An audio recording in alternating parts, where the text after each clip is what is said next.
سلام بچه ها تو خوبین؟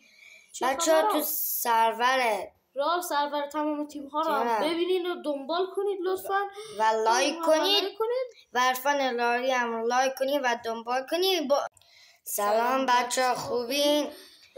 سرور تمام تیم ها رو هم دنبال کنید که پیج منه و عرفان لاری که پیج ایشونه یعنی پسر خالم رو هم دنبال کنید و لایک کنید تمام ویدیوهاشو. بچه ها ما یک شنبه فیلم رئال و بارسا رو براتون میذاریم ساعت 6:30.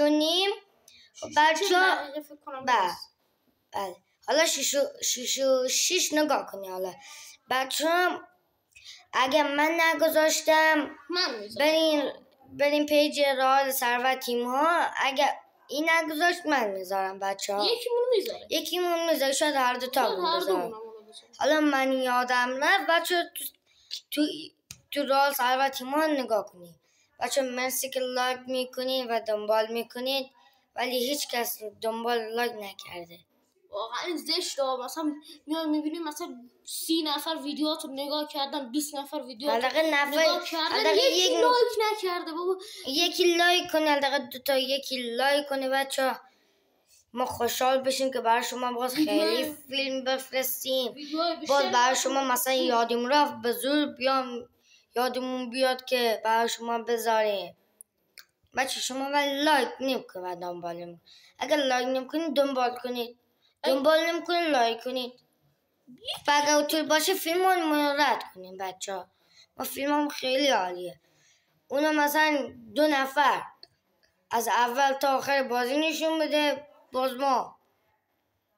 ما با شما حرف میزنیم، هم فیلم هم تا آخر میزنیم. مثلا بعضیا فقط گلاشون نشونه، ما همش رو نشون میدیم.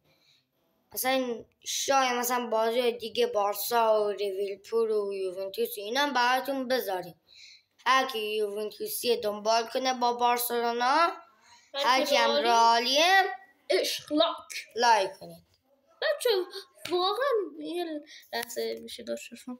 بچه نظرتون راجع به بازی رئال و یوونتوس بگین تو کامنت ها. خوب بود، بد بود، مثلا نقطه ضعفای رئال چی بود، نقطه قوت رئال چی بود. من میگم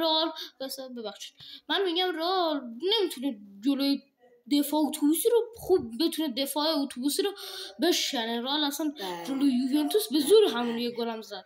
بچه‌ها نظرتون رو تو کامنت ها بنویسید. رئال خوب بود یا نه، دنبال کنید و لایک کنید. بچه‌ها رئال سرور تمام تیم ها رو هم یادتون نره لایک